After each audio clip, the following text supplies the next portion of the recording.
So this is the final research coffee morning this year. We have had 29 so far. Well, sorry, we've had 28. This is number 29. We finished the 7th campus walk yesterday. So thanks to the team for supporting all those, especially Will, who's done a lot of communication with lots of people who are here over the last year or so on those. So thanks to the team on that. So this is different type of slightly different project. So Payam Sajadi, he's a postdoc in a Cameo, which is a project with Francesco Pila in the Spatial Dynamic Labs lab in APEP. But a new SFI form of funding came out last year, which allowed postdocs apply for funding directly and become a PI. And Payam was successful on that particular one, and he's going to talk about that project today. It's called Restoration. I'll let him go into the details, and at the end, I'll just talk a little bit about some forthcoming events before we wrap up. So I'll say a few words at the end as well. So I'll pass over to Payam now. Yeah, thank you so much. Hello, everybody, and thank you so much for the opportunity today. I'm Payam Sajadi. I'm a postdoctoral researcher at Spatial Dynamics Lab. My area of expertise is remote sensing and big geospatial data analysis. And I'm talking about restoration alongside with my team members, Dr. B. Nguyen from School of Mechanical Engineering and Materials, Daniel Walsh, our societal champion from Office of Public Work, and other team members. So before we delve into the restoration, what is restoration, details of the project, I would like to bring your attention to a pressing global challenge that particularly affects Dublin, which is urban flooding.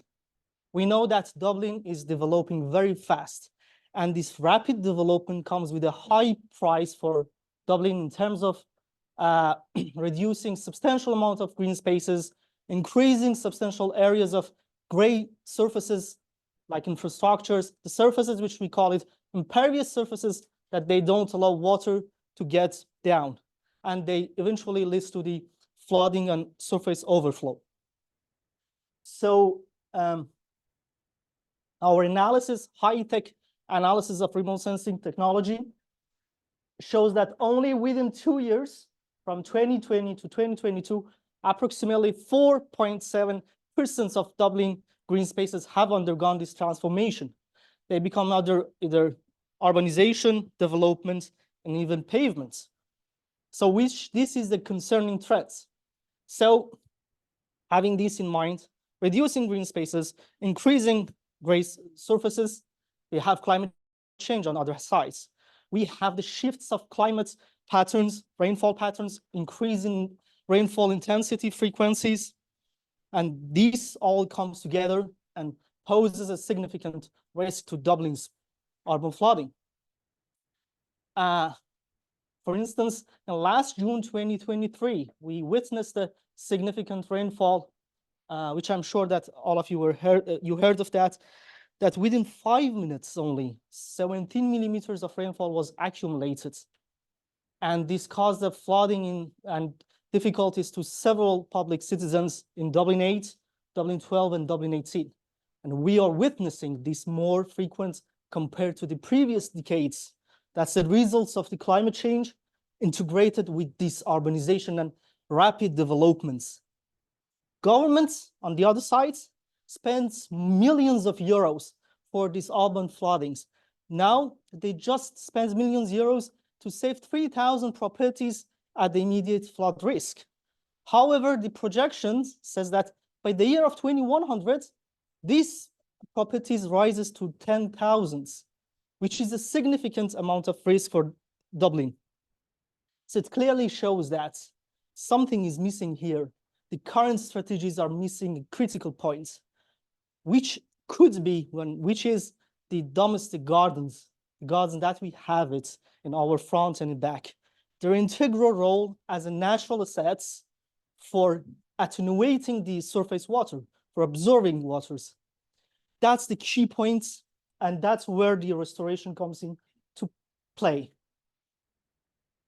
As the slides completely shows, restoration is a multidisciplinary human-centered approach that is founded by Science Foundation Ireland on the scheme of the National Challenge Fund that integrates high remote sensing technology, artificial intelligence, machine learning, hydrological modeling with citizen science activities to restore the ability of Dublin's urban fabric to attain and retain more water and makes the Dublin's environments more resilient to flooding, with a particular focus on domestic gardens. So I said that we have the high-tech remote sensing. We use advanced data fusion, machine learning. The first mission of us is to identify this and find out these domestic gardens. They are very small, fine scales that with the current data sets we cannot. So we use advanced machine learning and data fusion techniques to find out these small areas in the Dublin, and that's how we reach to 5 meters land cover map in Dublin, and we are aiming to go to 12 centimeters resolution for land cover of Dublin. And then we put this into our hydrological modeling, and then we quantify the impact. That's the science part, but the brilliance of this work, although it's the science, also is the citizen activity, citizen engagement of restoration. For such a huge work, we have till now engaged with more than 40 stakeholders from across academia, across private sectors, across public sectors, NBS experts, I don't know, hydrologists, local authorities, and so many other key players in this game to find out, to get more insights and find out more details of the problem. So the thing is that we know, everybody knows that till date, we have lots of policies and regulations related to public urban green spaces. We have Dublin City Councils, we have OPW that are related to public green spaces. But in terms of the urban domestic gardens, till date, we don't have a strong policies and regulations that can monitor them. So we are very keen to find out what's the reason of that. Why we don't have any policies and regulations related to that. By talking to local authorities, by government people, found out actually there is no evidence that these gardens are actually playing a natural assets, that they actually are a potential for these domestic gardens, for this flooding. So here is our first mission, to quantify, first identify, then quantify their impact on urban flooding, provide the data to governments, then we could go for a data-driven policy approaches, because they don't have first of all, they don't have the exact data of how much the green spaces have been lost in these domestic gardens and how much the impact. So this is the first mission of restoration, to bring that back to the equations for flood defense strategies. Then this is one part of the story. The other part was another key player of this game, which are the homeowners, because they are the end users. They are the people who they pave their gardens due to several reasons. Maybe they need the car parking areas. They want to make more enjoyable for their gathering, for their dinners, or they need the building extensions. So many reasons. So we were approaching them to understand the reason and to know whether actually what's their perception about their gardens and the flooding. And interestingly, 70% of the people, homeowners, were unaware of the importance of their gardens and the urban flooding.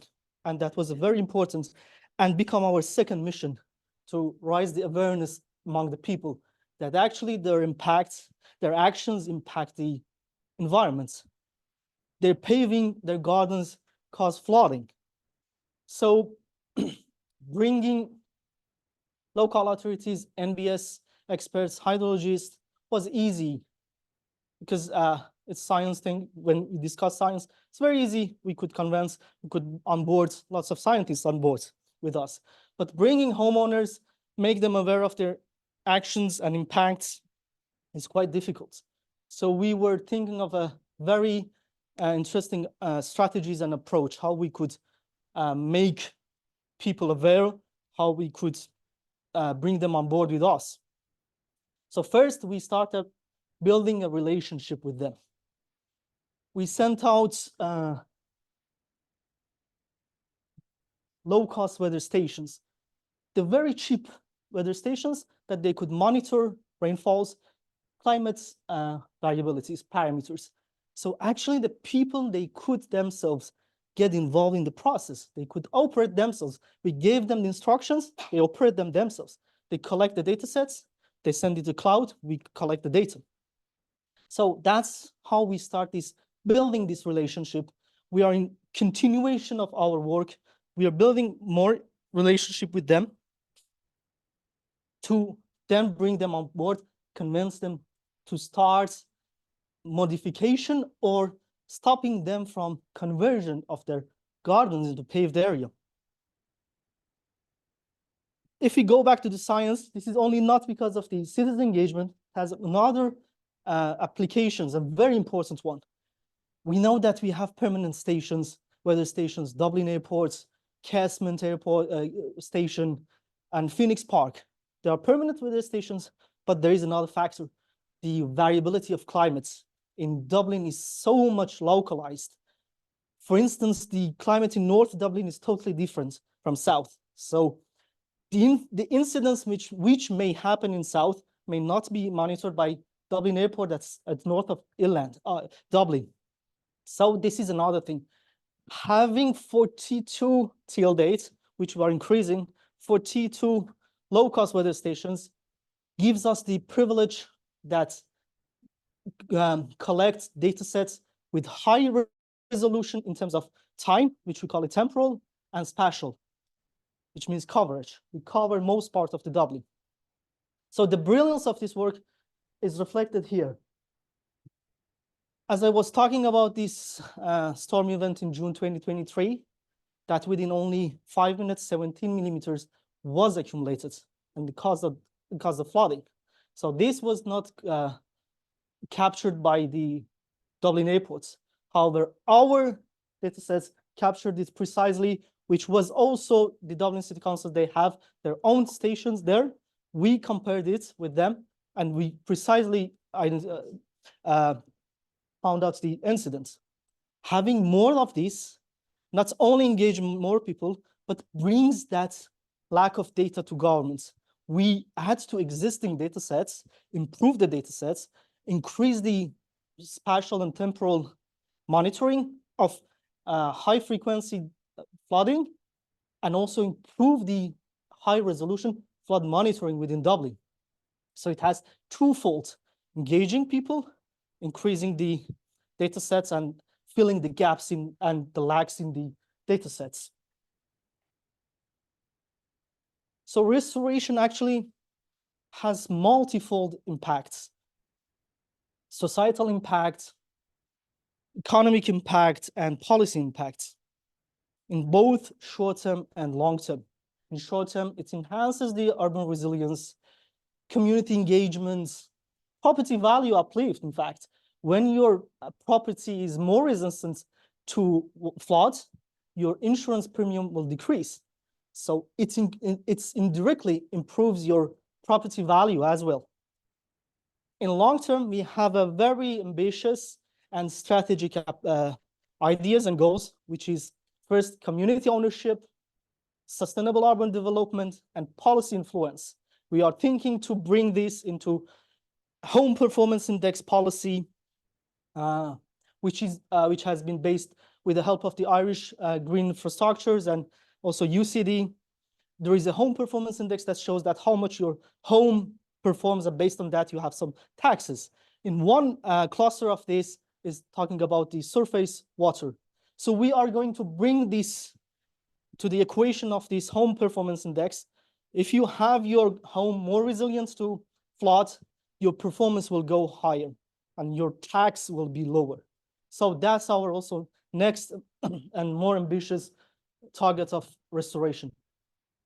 See, it's only 10 months from restoration, which has been passed, and we had some objective in our minds from the day first. The first one was to create a platform that our users, end users, stakeholders, homeowners could go to the platform, check their areas, localities, neighborhoods to see what's the current land cover status of the area, what's the current flood status of the area, and give them some modifications of nature-based solutions, very cheap and efficient, like, I don't know, planting bushes and trees, rainwater planters, rain gardens, pocket forests, which these days become hot topics and very efficient, and even rewilding. Those options will be there. They could select and they could see how these modifications could impact the flooding in their area. So the platform is ready. We are finalizing our model to fit into the platform and to give it to our stakeholders. The second objective of restoration is the impact of restoration, societal impact, bringing more people on board. Restoration in the month of 10 has drawn lots of attentions by citizens and even in the news. So restoration recently was featured in the Irish Times, Irish RTE, Irish Television Network, talking about how we engage the citizens. So we actually achieved the second objective much earlier than what we expected.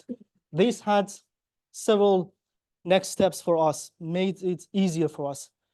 This helped us to collaborate with more people, bringing even pocket forest on board with us.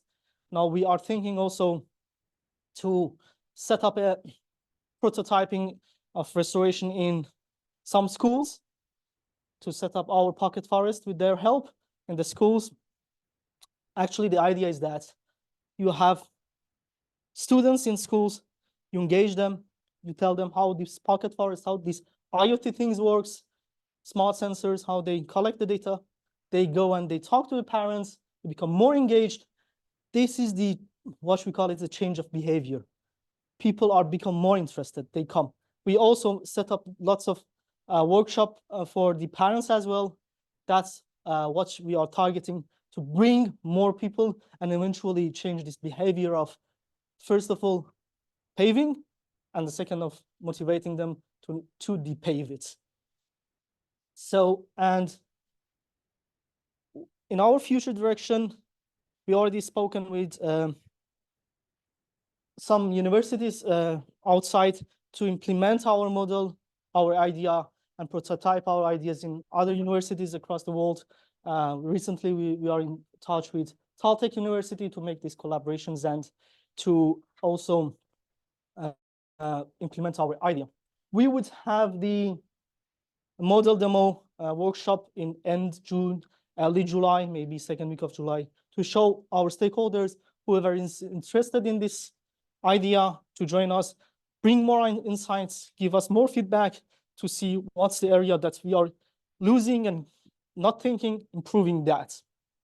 And we would also welcome any stakeholders, any people which they are having any ideas, could help us to make this ambitious work come true. Because it's not only work of, such a huge work is not a work of one group in UCD or, I don't know, in 2-3 universities. It's action of the several stakeholders, several engagements of the people and communities. Thank you so much.